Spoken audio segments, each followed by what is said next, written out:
حد شاف قبل كده الجيتور الداشنج؟ تعالوا كده اوريها لكم عشان فيها حاجه غريبه قوي. اول لما قربت على العربيه، ده مفتاح العربيه. انا مش عايز اقرب عليها، بس انا مبدئيا كده بصوا، انا هفتح بالريموت. العربيه بتغني، بترحب بيك ان انت جيت. اما اقفل،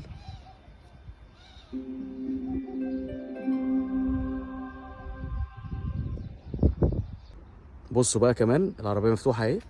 انا فاتح الازاز وفتحه السقف، وادي الريموت اهو. نقفل، بصوا كل حاجه بتقفل في ساعتها. العربيه بتعمل الصوت العجيب بتاعها ده، وفتحه السقف كمان بتقفل اهي.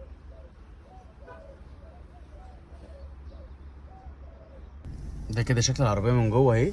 مبدئيا الشاشه دي انت بتتحكم منها في كل حاجه. بص بقى هنا عندك اوبشن جميل قوي. انت ممكن، طبعا هو الازاز مفتوح، ممكن بدي تلاقي كل الازاز بيقفل اهو، تمام.